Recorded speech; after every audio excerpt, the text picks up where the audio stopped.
issues, many questions that we may have in our minds may be removed, inshallah, after covering these subjects.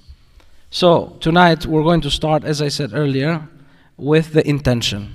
So, intention for fasting. All types of fasts require an intention. Whether it is a mandatory fasting, like for example, the month of Ramadan, or if it is a sunnah fasting, let's say for example, fasting Ashura, right?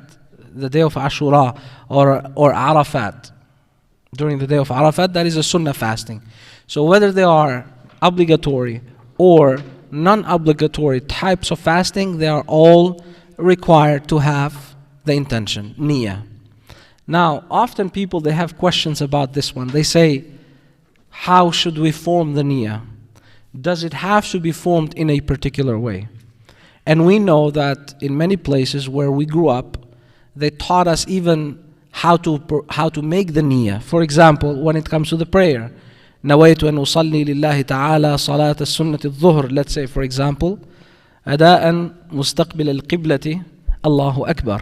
If you have an imam, اقتديت بهذا الإمام.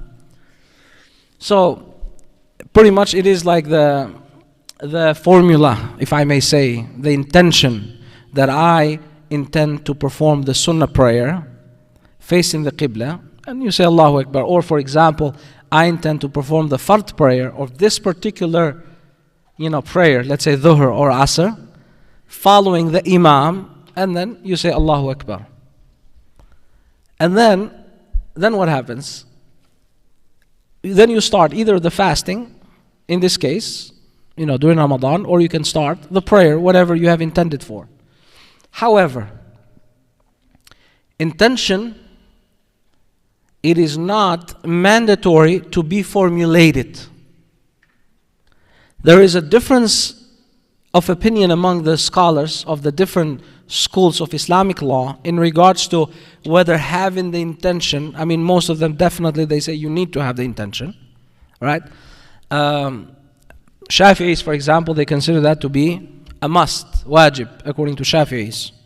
And also, it is considered to be wajib according to Hanafis. But the wajib according to Hanafis differs from the wajib that is according to Shafi'is here. However, long story short, it is something highly, highly emphasized, almost mandatory, almost obligatory to be made. So now, again, it is not obligatory though to formulate it, as long as you have in your heart the intention of doing, let's say for example, you came in the masjid to do what? With the intention of doing Isha prayer and also doing the Taraweeh prayer. So even if you do not formulate, it is still acceptable. But if you formulate it, it is even better. Why?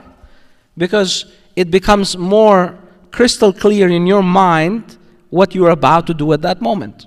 Again, it is not a religious mandate, but it makes it more clear in your mind what you are about to do.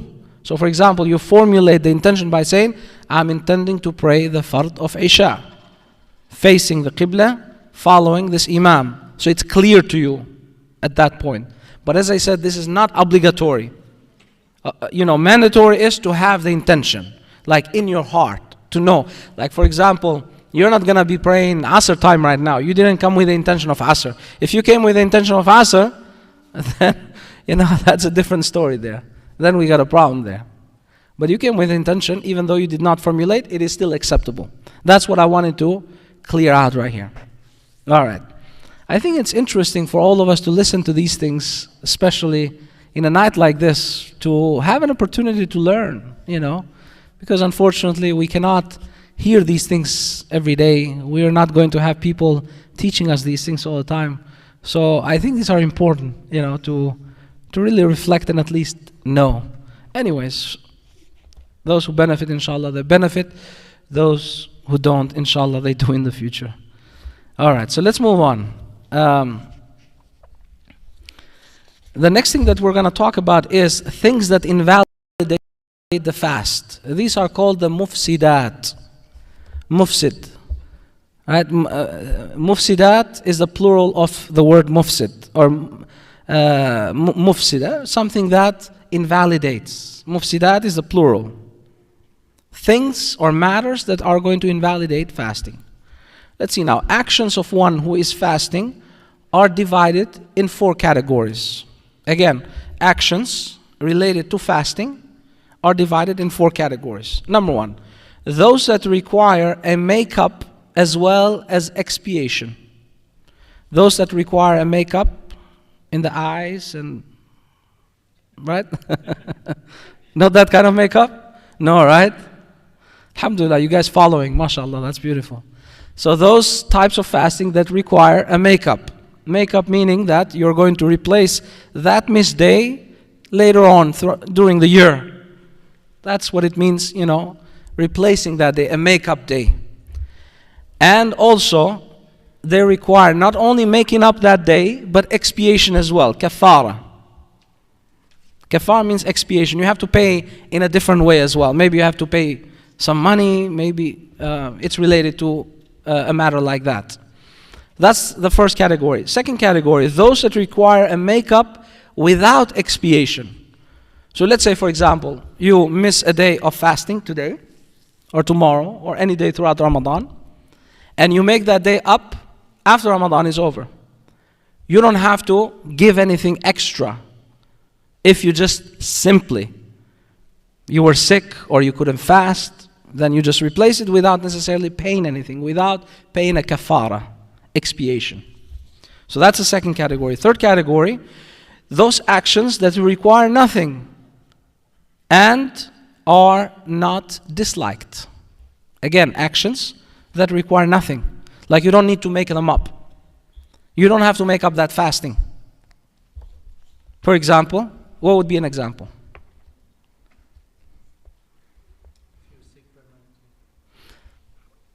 Right, that's one, but you have to give expiation for that, right? Fidya, in this case. You would have to pay fidya.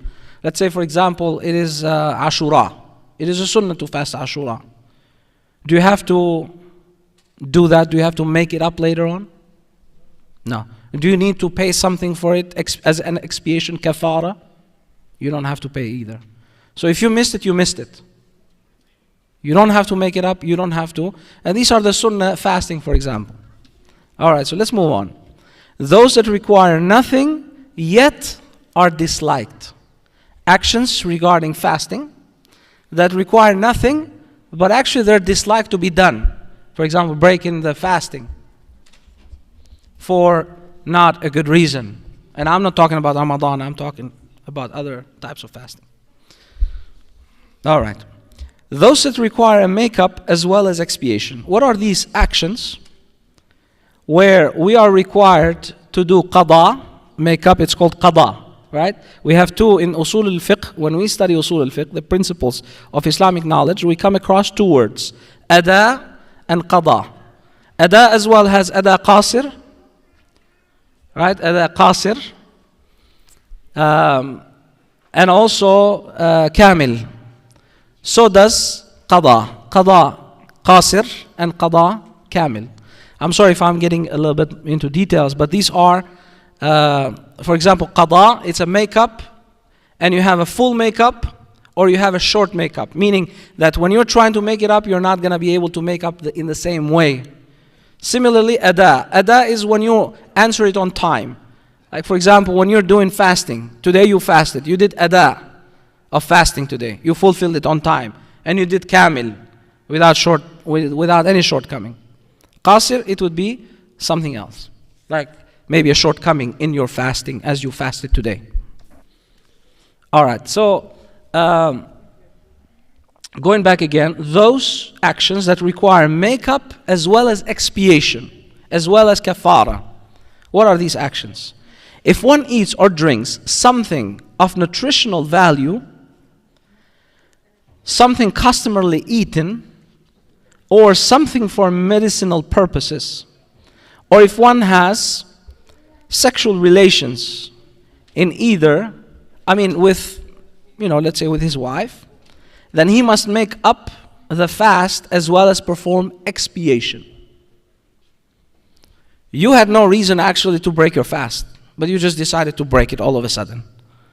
You saw a good piece of watermelon there, and you were like, you know what, I gotta have this, man. Or gulab, what is it called? Gulab majun? What do they call it? Gulab what? Gulab what? Gulab jamun, right? Okay, so I got it wrong. I got the majun from la majun from. All right, so if you, let's say gulab, you're eating something sweet, you see it. I mean, children usually they would fall into this, but not adults. But let's say that happens, where you're falling for something, and you actually don't need to do it. Then what's the penalty for that? You have to make up that day? 60 days actually, consecutively, okay. So constantly, consecutively, without a stop for that. So let's continue and read here what it says. So again, then he must make up the fast as well as perform expiation, which is to free a slave. Oh, we don't have slaves anymore. Alhamdulillah that we don't. If he does not have one, he must fast 2 consecutive months. This is the other thing, and this is established in the Quran, by the way. Right? You have to fast 2 consecutive months. For no reason, you're just breaking the fast. If he's genuinely unable to do that, to fast 2 months, then he must feed 60 poor people. And this is where we get a lot of confusion here, because people, they go like, oh, we're going to give money to feed people in the community right here. I had a brother from the board who just came to me and he said, Imam, this is the understanding of somebody who is given money and he's thinking that by doing this, feeding the community, he's paying the kafara or fidya. No, it's for the poor people. Alhamdulillah, we're not poor. Right? I mean, there are, I don't know if it's a good thing, but again, faqr is not good anyways. All right? So, again, you should pay those individuals. How many again? 60 people. If you cannot, we don't have slaves, right? Number 2, you cannot fast. Let's say you're old, you're sick, whatever. Then what do? Feed 60 people. But you go by line, you go in order like this. You don't go on the third thing. You can, but it's better to go by the order. Let's say fast. This is more preferable. This is the priority in this case. Naam. تفضل. For what? 10? No, for day. 64 months. 60 people. You can feed in one day. Morning and evening. Or, 60 people. 60 people one day. For a month? Or for لا, for one day. يوم واحد فقط. نعم. نعم. All right. Then, if the person, it gives some details which nowadays we don't have to go, especially in America where there is the half sa', which is the measuring devices and wheat and all of that. But remember that essentially in Islam you can also give those, what do you call those? The wheat and the grains, right? You can give the grains and they can cook those poor individuals. But nowadays it has become very common to give money, especially charitable organizations, and they will take care of distributing that money to those who are in need. Yes.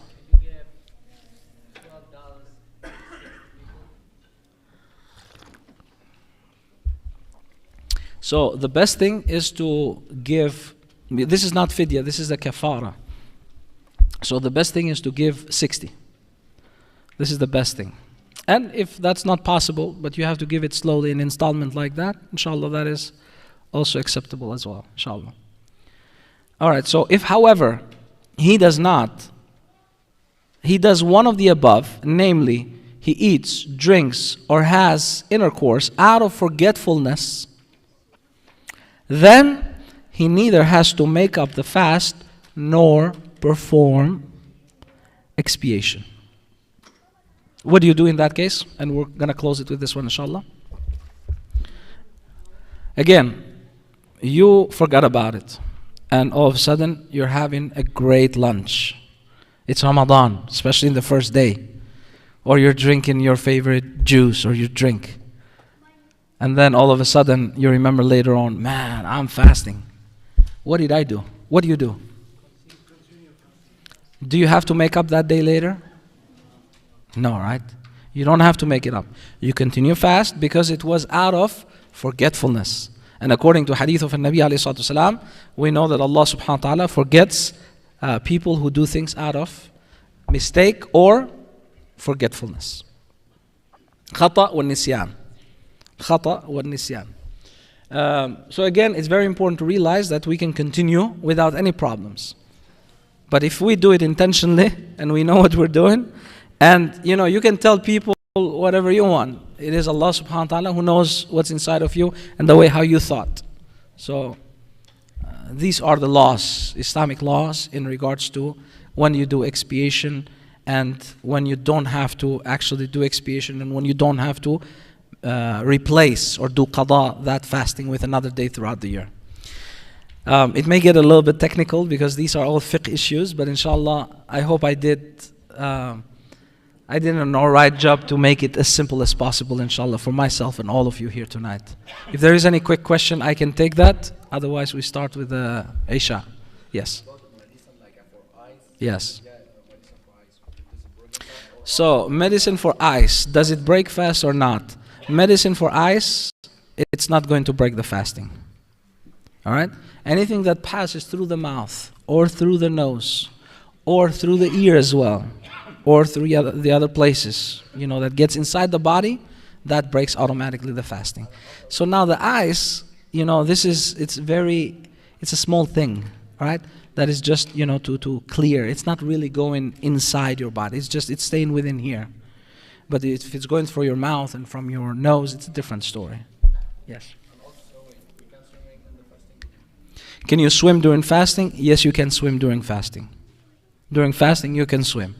However, many scholars, when they talked about swimming during fasting time, or here in Arizona we have pools, alhamdulillah. Not all of us, but some of us do have pools. Not me for sure. But we do have. In Arizona we do have a lot of pools, and it's normal. Since the sea is very far away, what do we do in that case? If somebody is really feeling very tired and must get in or shower, it's okay, right? But to do it when you are actually not feeling the need, it's better to avoid that. It's not about whether the water is going inside of you or not at that point. It is about cooling you down. And you don't have that heat of fasting anymore. Fasting is meant to be a little bit struggle. It's not meant to be like all cool and relaxed and all of that. No, it's meant to be hard a little bit. It's meant to give you that heat a little bit. It's meant to give you a headache a little bit, especially during the last 3 hours. Do you guys all get headaches or no? Or is it just me? Yeah? All right. You do, right? Alhamdulillah. So that's what happens. And it's meant to be that way. And we have to struggle with that. It's a part of process. Yes. So similarly, water. When you're taking a shower, or if it's not necessary, or you're getting into a pool, technically permissible. There's nothing wrong with that. Nothing wrong. But again, you're kind of defeating that purpose. You're not really feeling the heat. You gotta feel the heat a little bit in order for your rewards also to be even more, without endangering your health. لا يريد الله بكم اليسر العسر يريد الله بكم اليسر ولا يريد بكم العسر. Allah wants ease for you and not difficulty.